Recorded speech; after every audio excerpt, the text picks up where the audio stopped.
Hello student, इस video में हम डिस्कस करने वाले हैं क्लास 10 की एक्सरसाइज 6.6 जो कि ऑप्शनल एक्सरसाइज है।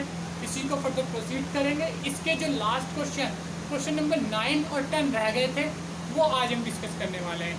क्वेश्चन नंबर 9 और 10 डिस्कस करने से पहले ये बता दूं, ये दो क्वेश्चन ऐसे क्वेश्चन हैं, अगर ये दो क्वेश्चन आप खुद कर लेते, अगर ये दो क्वेश्चन आपने खुद कर लिए हैं तो इसका मतलब है कि आपको पूरी एक्सरसाइज सही से समझ में आ गई है।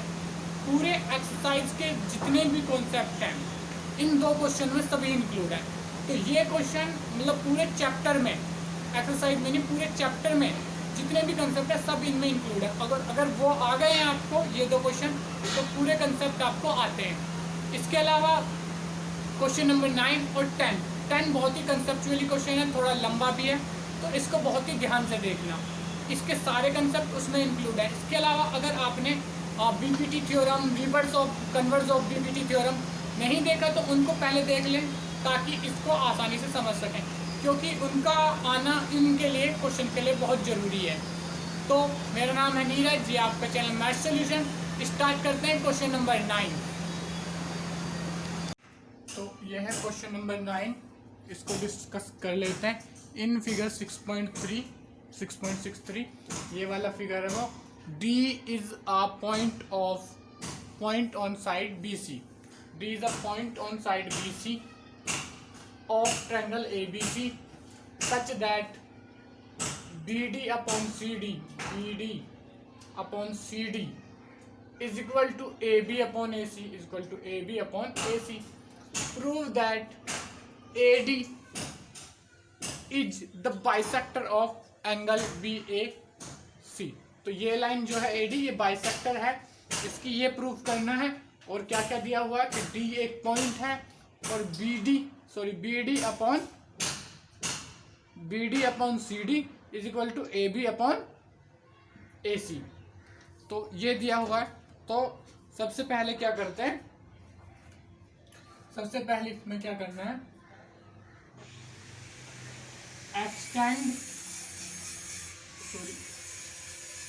एक्सटेंड या एक्सटेंड लिखो, जो भी होता है। एक्सटेंड BA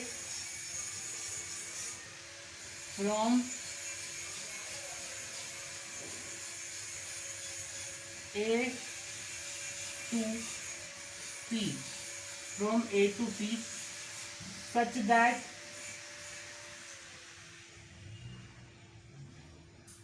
AP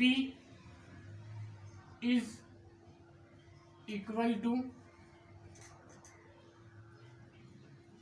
AD, नहीं AC। ठीक है, सबसे पहले क्या करना है, ये जो लाइन है BA इसको एक्सटेंड करना, BA को एक्सटेंड करना है और इससे इतना डिस्टेंस चलना जितना AC का डिस्टेंस है। तो इसको मेजर करके ऐसे ऐसे ऐसे ऐसे ऐसे ऐसे ऐसे कर लो। तो यहाँ पे ये बन जाएगा A से P, ये बन जाएगा पॉइंट P। ठीक है, सॉरी P बन जाएगा, ये बन जाएगा पॉइंट P। उसके बाद क्या करना है, join C and P, C और P को ज्वाइन कर दो यहां से।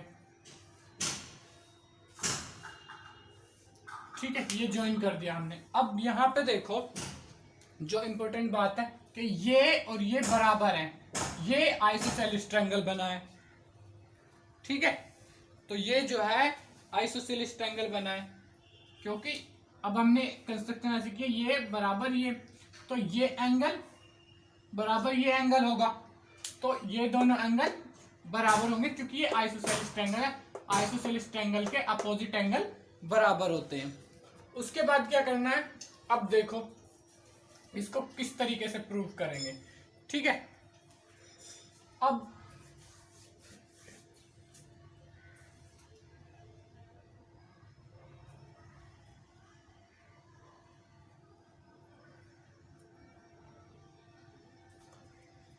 क्या करना है इसमें, ये जो इस लाइन को बनाने के बाद, ज्वाइन करने के बाद अब देखो कन्वर्ज ऑफ बीपीटी थ्योरम अगर याद हो किसी को तो कन्वर्ज ऑफ बीपीटी थ्योरम लगेगा। अब तो कन्वर्ज ऑफ बीपीटी थ्योरम लगेगा कैसे वो देख लेते हैं। देखो अब यहाँ पे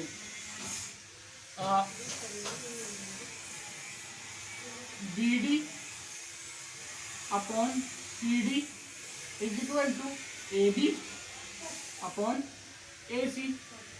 देखो तो in triangle PBC, triangle PBC में देखो बी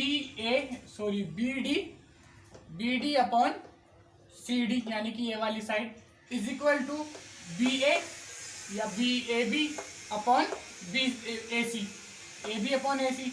और हमने A P is equal to A C बनाया है। देखो A P is equal to A सी, ठीक है। तो अब हमें क्या करना है, इस ए पी की ए सी की जगह ए पी लिख देना है। तो B D upon C D is equal to A B upon A P, क्योंकि हमें इस ट्रायंगल में चाहिए। फ्रॉम कंस्ट्रक्शन, ठीक है, यहां पे हमने लिया ही कुछ ऐसा है, ठीक है। तो हमने शुरू में लाइन कैसे बनाई थी, A P is equal to A C. तो इसको चाहो तो ऐसे लिख दो A P is equal to A C और इसको डाल लो 1। अगर इसको 1 डालो तो यहां पे लिख सकते हो फ्रॉम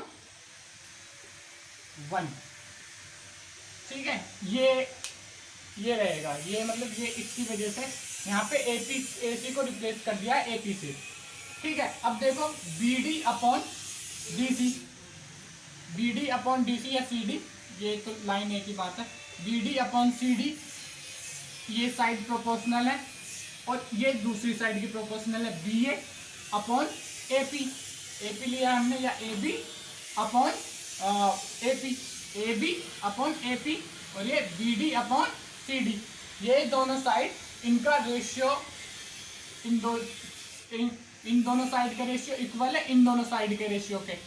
तो कन्वर्ज ऑफ बीपीटी थ्योरम से अगर कोई लाइन, यानी कि लाइन जो एडी है वो किसी ट्रायंगल के दो साइडों को अगर बराबर रेशियो में डिवाइड कर रही है तो वो उसकी थर्ड लाइन के पैरेलल होगी, ठीक है।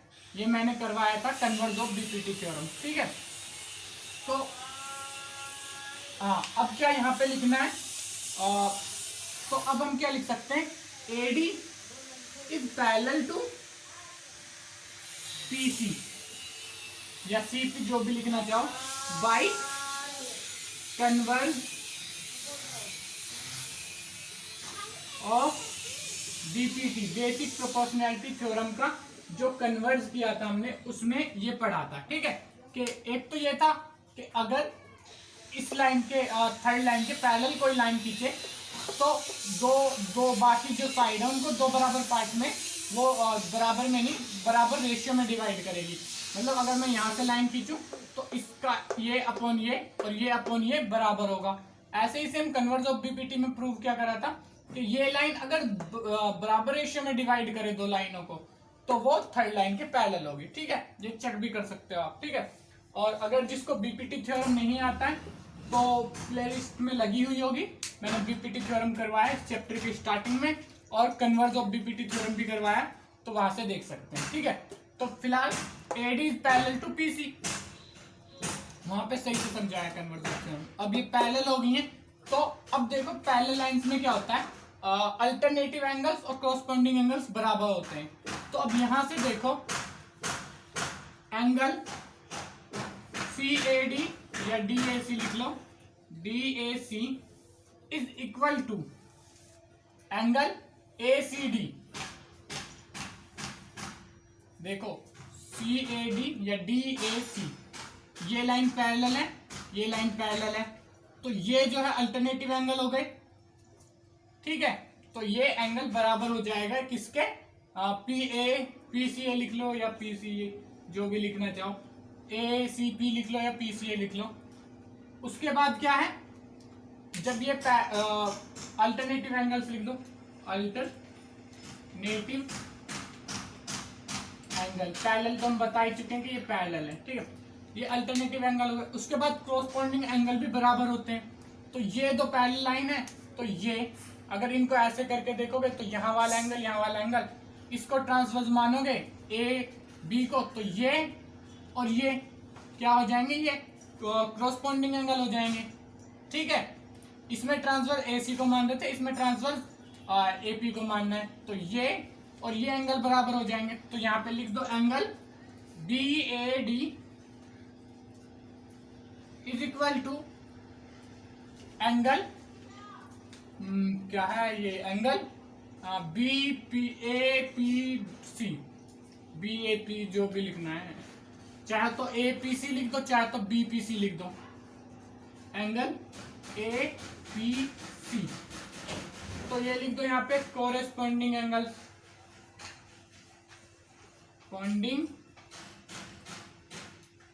Corresponding angle. ठीक है, यहाँ पे भी चाहो तो एंगल्स लिख दो। ठीक है, कोरेस्पॉन्डिंग एंगल्स। ठीक है, अब ये एंगल इसके बराबर, ये एंगल इसके बराबर। अब हमने क्या लिखा था, ठीक है, अब यहां पे लिख देता हूं ताकि कंफ्यूजन ना हो, उसके बाद मिटाऊंगा। बिकॉज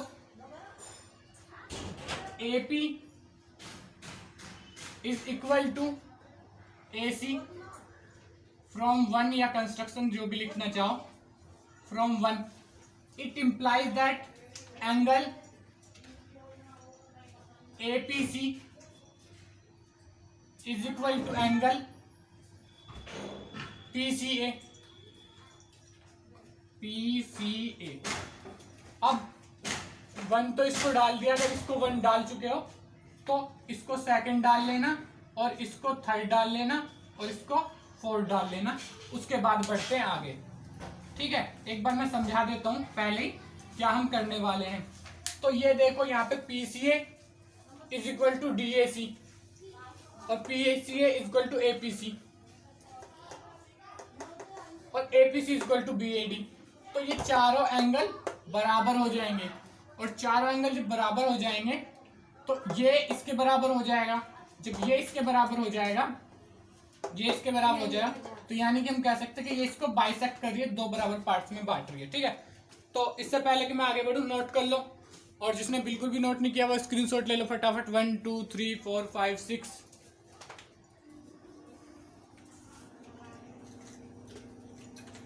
मैं जा रही हूँ, शुभ में फोन आया तो कह दिया मेरी मम्मी निकल गई, इसे जिसे रख। ठीक है, तो अब क्या करना है, अब देखते क्या करना है। यहाँ पे बता तो चुका ही हूं मैं। अब लिखो from second, third and fourth, from second, third and fourth. Second से, सेकेंड का लिखो angle BAC is equal to PCA।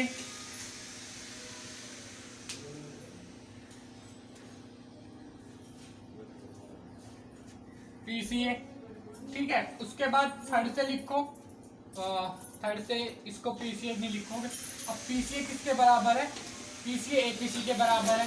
Fourth से PCA is equal to APC। अब APC किसके बराबर है, थर्ड से BAD।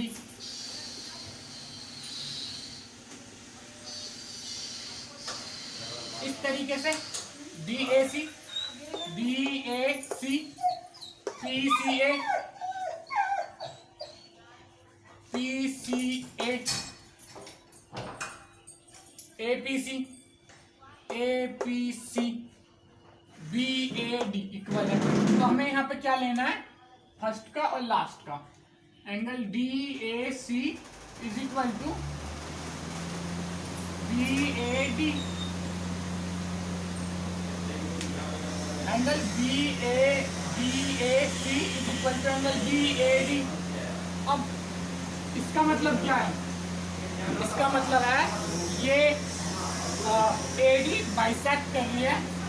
सो नाउ इसका मतलब क्या है? ये बाइसेक्ट कर रही है, दो बराबर पार्ट में बांट रही है, मतलब बाइसेक्ट कर रही है एंगल BAC को। So now we can say AD bisect angle BAC। ठीक है, बराबर पार्टों में बांट रही है इसको, मतलब बाइसेक्ट कर रही है। ठीक है, और ठीक है, तो यहाँ पे लिख दो हैंड।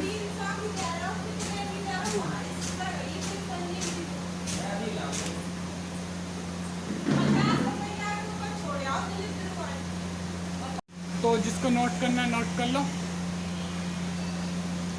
और फिर डिस्कस करते हैं क्वेश्चन नंबर 1 2 3 4 5। तो अब डिस्कस कर लेते हैं अगला क्वेश्चन, क्वेश्चन नंबर 10। ये है क्वेश्चन नंबर 10। तो जिसके पास बुक नहीं है वो इसको नोट कर लो। मैंने बोर्ड पे नहीं लिखा क्योंकि लंबा क्वेश्चन है, एक ही बार में पूरा बोर्ड फिल हो जाता और फिर सॉल्व करवाने के लिए दोबारा मिटाना पड़ता, इसलिए ऐसे ही लगा दिया। ठीक है, तो इसका स्क्रीनशॉट ले लो। ठीक है, उसके बाद डायग्राम जो उसको बना लेता हूँ मैं।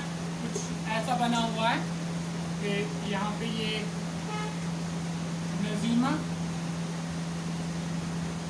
ठीक है, क्वेश्चन अगर पढ़ के एक बार मैं बताऊंगा डायग्राम बनाने के बाद। ये कुछ वाटर फ्लो हो रहा है, इसमें यहाँ से ये पकड़ रखा है रोड, ठीक है, और ये इसकी स्ट्रिंग है। ठीक है, ऐसे। अब क्या है, यहाँ से यहाँ तक की जो लेंथ दे रखी है वो हमें दे रखी है। चलो मैं पढ़ के बताता रहूँगा, पहले पूरा डायग्राम बना लेता हूँ। 1.8 मीटर ये जो डिस्टेंस दे रखा है, ये 2.4 मीटर, और ये जो दे रखा है 1.2 मीटर। ठीक है, तो अब देखते हैं क्या क्वेश्चन में।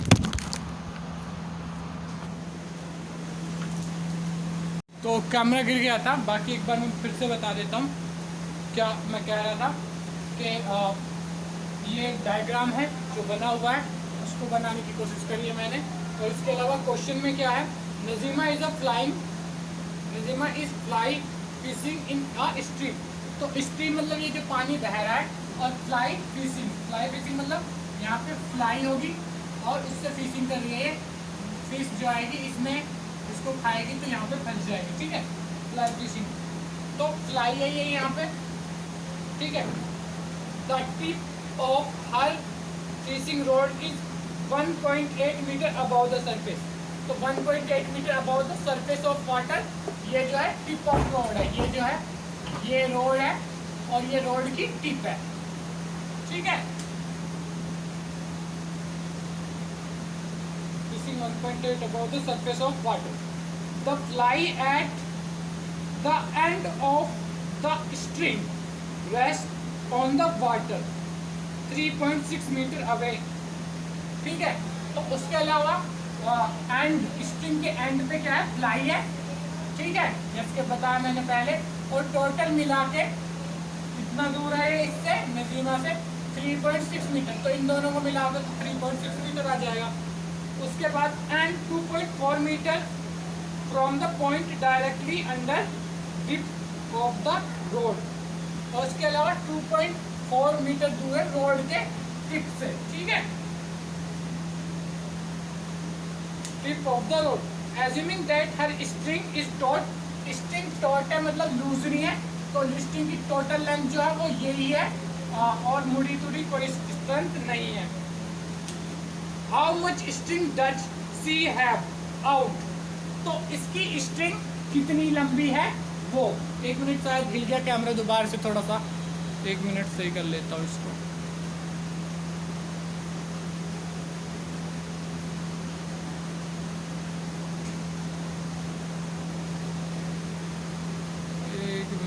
ठीक है, चलो ठीक है। तो अब ये सबसे पहले तो स्ट्रिंग इसकी कितनी लंबी है, तो उसके लिए क्या करते हैं, let draw a triangle, let draw a triangle ABC। ABC एक ट्रायंगल ड्रॉ कर लिया, तो उसको कर लेते हैं ड्रॉ। ये इतना, ये जो पोर्शन है, ये जो पोर्शन है, ये इसका ट्रायंगल ड्रॉ करने की कोशिश करेंगे, तो ये कुछ ऐसा ट्रायंगल बन जाएगा, राइट एंगल, ठीक है, इस टाइप से, ठीक है। इसको दे देते ABC, ठीक है, ABC, ये ट्रायंगल बना लिया हमने। उसके बाद ड्रॉ है ट्रायंगल ABC, ठीक है, वेयर, यू से लिख दिया कोई बात नहीं, where AB is distance between tip of rod and surface of water, water surface के बीच का जो डिस्टेंस है वो AB है। AC, सॉरी, AB की बात लिखते हैं BC, BC is distance, BC is distance between fly and distance between, क्या है ये 2.4,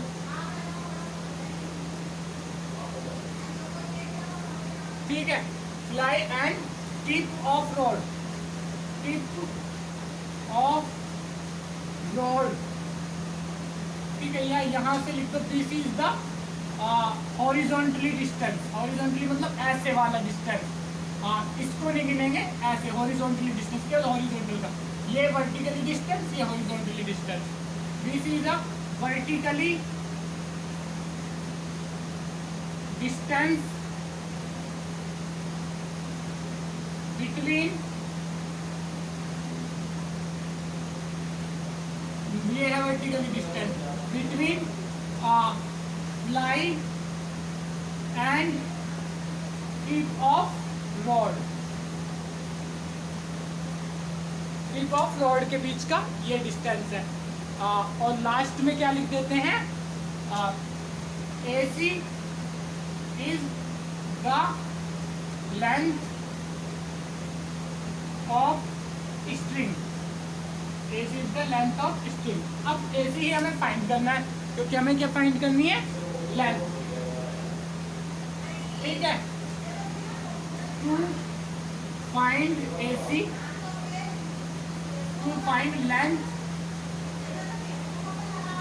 we want to find AC, ठीक है। तो अब ये राइट एंगल ट्रायंगल बन चुका है, तो AC square is equal to AB square plus BC square, तो ये क्या हो जाएगा, by Pythagoras theorem, by Pythagoras theorem से, ये पाइथागोरस थ्योरम से हो जाएगा, ठीक है। उसके बाद AC स्क्वायर हमें निकालना है, इसको AB स्क्वायर हमें पता है, AB की वैल्यू क्या थी, यहाँ से लेके इस पॉइंट को B माना हमने, तो ये हो जाएगी 2.4, सेम इसको माना 1.8 हो जाएगी ये, तो ये हो जाएगी AB 2.4 का स्क्वायर प्लस इसका क्या हो जाएगा, इसका क्या हो जाएगा BC का स्क्वायर, यानी कि 1.8 का स्क्वायर। तो अब यहाँ पे AC स्क्वायर क्या हो जाएगा, देखते हैं, 24 का स्क्वायर निकालना, तो 24 का निकाल लो, फिर 2 के बाद पॉइंट लगा देंगे। अब 24 का स्क्वायर निकालेंगे तो ये हो जाएगा 6 6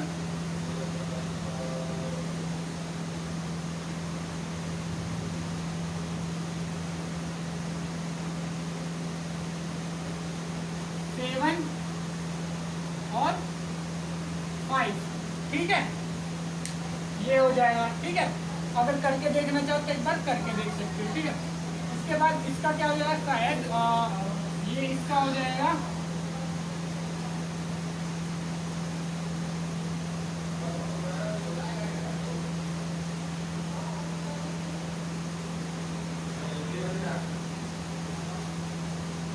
ठीक है, ये हो जाएगा 324, ठीक है। तो इसके यहाँ पे 2 के बाद पॉइंट, इसके यहाँ पे भी 2 के बाद पॉइंट, इन दोनों को प्लस कर दोगे तो ये आ जाएगा 9.00। AC square equal to 9.0, AC is equal to √9 is equal to 3। तो यहाँ पे लिख लेता हूँ AC इज इक्वल टू 3, यानी कि स्ट्रिंग की लेंथ कितनी है, 3, ठीक है। तो फर्स्ट पार्ट हमने इसका सॉल्व कर दिया। द स्ट्रिंग की लेंथ कितनी है, कितनी आउट है, 3। उसके बाद if C pull the string at rate of 25 centimetre per second, what will be the horizontal distance from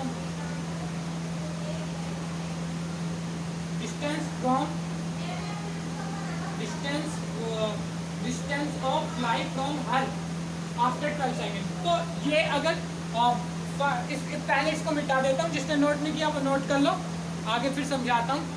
1 2 3 4 5 6, तो इसको देता हूँ मिटा, ठीक है। डिस्टेंस की जरूरत थी वो हमने साइड में लिख ही ली है। अब ये क्या कह रहा है कि अगर स्ट्रिंग को 5 मीटर पर सेकेंड, 5 सेंटीमीटर के स्पीड से वो खींचती है अपनी तरफ, तो यहाँ पे एक चीज़ समझने की कोशिश करो। ये स्ट्रिंग अगर वो ये खींचती है यहाँ से, यहाँ पे गोला सा होता है, अगर किसी ने फिशिंग करी हो, मैंने तो कभी करी नहीं है पर फिर भी मैंने देख लिया था ये वो सिस्टम क्या है। तो यहाँ पे गोला सा होता है, गोले में रस्सी होती है, तो ये यहाँ से उसको एक चकली सी होती है, ऐसे घुमा घुमा के खींच लेते हैं। तो अगर ये 5 सेंटीमीटर पर सेकेंड की स्पीड से खींच लिया, तो एक बात गौर करने लायक है। तो स्ट्रिंग ऐसा नहीं कि ऊपर की तरफ चली जाएगी, क्योंकि स्ट्रिंग पे फ्लाइट है और वो डीप ही रहेगी, तो वो ऐसे बढ़ना शुरू करेगी। तो इस तरीके से ऐसे एक लेंथ आ जाएगी, ऐसे एक लेंथ आ जाएगी, ठीक है, यहाँ, ठीक है। इस तरीके से ये आगे आ जाएगी, पर ये डीप ही रहेगी, ठीक है। और ये डिस्टेंस भी इतना ही रहेगा, रस्सी की स्ट्रिंग कम हो जाएगी, स्ट्रिंग कम होने की वजह से ये डिस्टेंस कम हो जाएगा। तो वो हमसे क्या पूछ रहा है, ये डिस्टेंस क्या होगा 12 सेकंड के बाद। यहाँ से कुछ ये इधर आ जाएगी और ये इधर आ जाएगी, तो 12 सेकंड बाद क्या होगा, ठीक है। तो देखते हैं, after 12 second,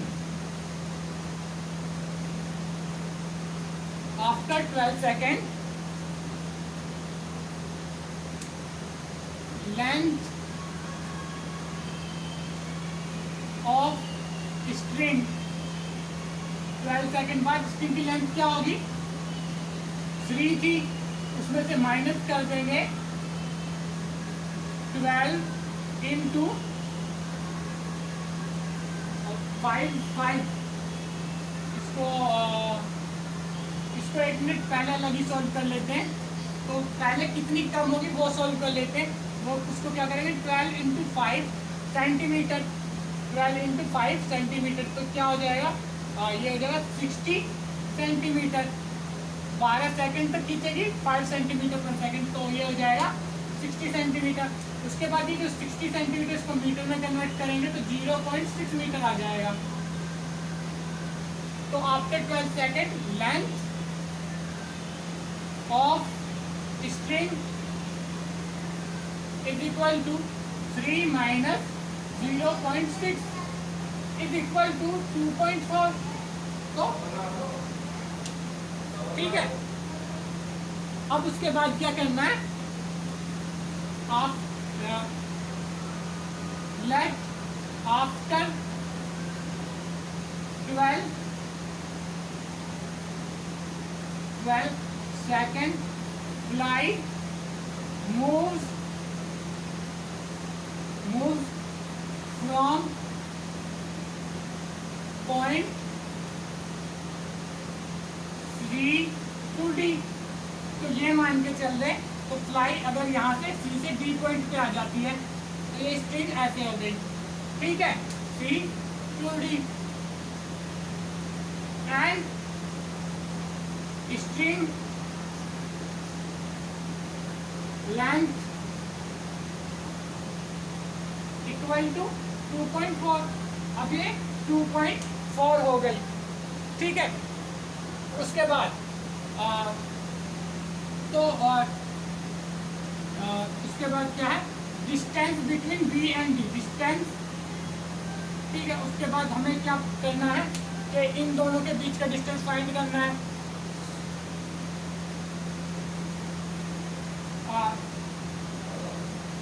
if we want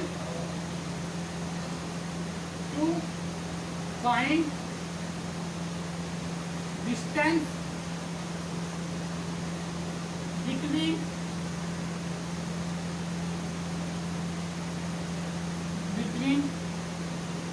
Nazima and Fly,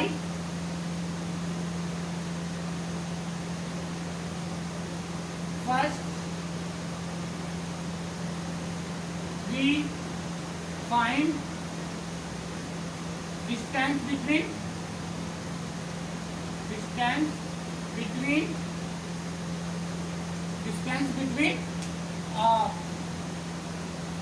tip of rod and fly is equal to BD और ब्रैकेट में लिख देना आफ्टर 12 सेकेंड के बाद जो फ्लाई और इसके टिप का डिस्टेंस हो जाएगा, टिप तो यही रहेगी रोड की, तो ये डिस्टेंस हमें निकालना है। तो अब यहाँ पे क्या हुआ है, ये डिस्टेंस 2.4 है, ये 1.8 है, हमें पता है इसमें कोई चेंज नहीं हुआ है, ये 1.8 मीटर है, ये 2.4 मीटर है। तो इसका डीबी का डिस्टेंस फाइंड कर लेते हैं, ठीक है। तो AD square is equal to AB square plus BB square.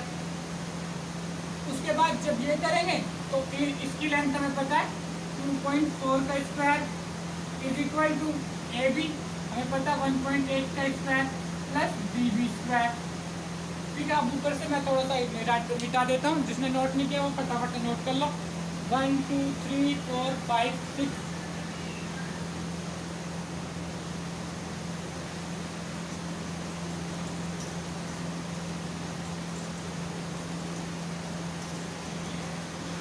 ठीक है, ये आ गया यहाँ पे। अब क्या करना है, इसका स्क्वायर करना है, इसका स्क्वायर करना और इधर लेके जाना है इसको। तो 24 का स्क्वायर करेंगे तो क्या आ जाएगा, 24 का स्क्वायर हो जाएगा ये 576, निकाल चुके हैं पहले, तो ये 5.76 हो जाएगा। 8 का हम निकाल चुके हैं पहले, 1.8 का क्या आ जाता है 3.24 प्लस BB स्क्वायर। तो अब इसको इधर ले जाएंगे माइनस में, तो 5.76 minus 3.24 equal to DB square, equal to DB square. इन दोनों में से इसको माइनस करेंगे तो आएगा 5.2 इक्वल टू DB स्क्वायर। अब DB निकालने के लिए इसको रूट करेंगे,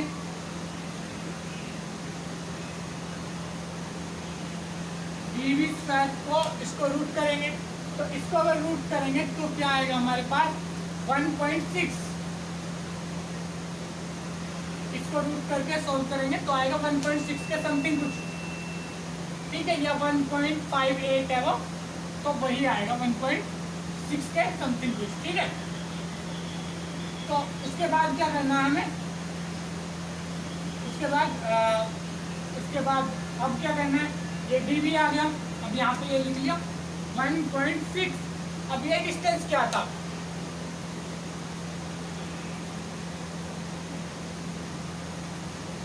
अब ये डिस्टेंस और ये डिस्टेंस प्लस कर देना हमें, तो ये समथिंग आ रहा है 2.8 के 2.8 और बुक में आंसर है 2.79। तो यहाँ पे हमने अप्रोक्सीमेशन करा है, इस वजह से ये आ रहा था, अगर इसका एग्जैक्टली करेंगे, अगर इसका रूट निकाल के एग्जैक्टली करने की कोशिश करेंगे 2.25, तो इसमें से आ जाएगा, पहले तो नीचे आ जाएगा 10 × 10, ठीक है। तो ये इधर मल्टीप्लाई हो जाएगा, तो एक तरीके से ये रह जाएगा 102, तो इधर बाहर आ जाएगा 10, इन दोनों में से एक 10 बाहर, उसके अंदर एलसीएम लेंगे तो इनका 2 और 3 बाहर आ जाएगा, और इंटू √7 रह जाएगा, √7 ये रह जाएगा अंदर, ठीक है।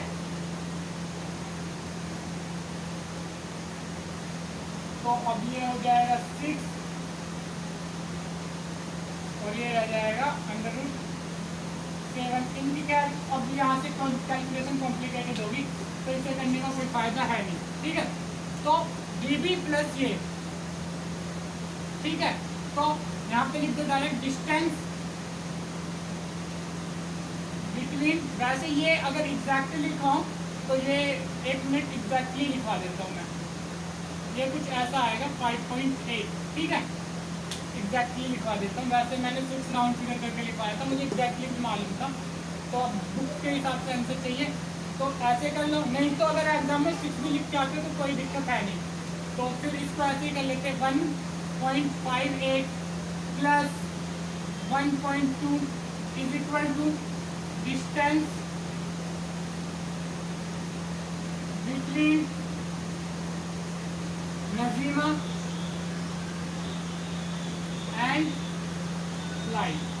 तो नजीमा और फ्लाई के बीच में कितना डिस्टेंस होगा, इन दोनों को प्लस कर देंगे, तो इन दोनों को प्लस करेंगे तो आ जाएगा 2.578, ठीक है। तो इस तरीके का ये आ जाएगा, ठीक है। तो इसी को ही शायद 79 लिख रखा है, 79 लिख रखा है, और एग्जैक्टली आंसर उन्होंने भी थोड़ा राउंड फिगर करा हुआ, तो एग्जैक्टली आंसर ये आ रहा है 5.78, ठीक है।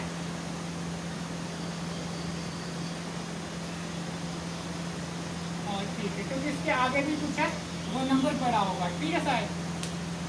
तो 2 एक मिनट देखूँ मैं, तो 5 और 2 7, ठीक है, और 1 1 2 और 8 का 8 आ रहा है, ठीक है। तो ये आंसर मेरा आया है, बाकी जो बुक का आंसर है उसके अप्रोक्स मिलती है, तो ये ठीक है, कोई दिक्कत नहीं है। बाकी अगर इसको 2.8 भी आ सकता था, वो भी मतलब ठीक ही मानते, इतनी मतलब डीपली कैलकुलेशन करने की जरूरत नहीं है, ये भी मतलब ठीक है अप्रोक्सीमेशन। तो अब अगर ये वीडियो आपको समझ में आई है तो वीडियो को लाइक करें, चैनल को सब्सक्राइब करें, और ये एक्सरसाइज ख़त्म हो चुकी है। इसी के साथ अगले वीडियो में हम डिस्कस करने वाले हैं एक्सरसाइज इंट्रोडक्शन करने वाले हैं 7.1 का, चैप्टर 7 का इंट्रोडक्शन। तो अगर वो आपको देखना, चैनल को सब्सक्राइब करके बेल आइकन को दबाएं, और अगर ये वीडियो अच्छी लगी हो तो लाइक करें और अपने फ्रेंड्स के साथ शेयर करें। Thank you.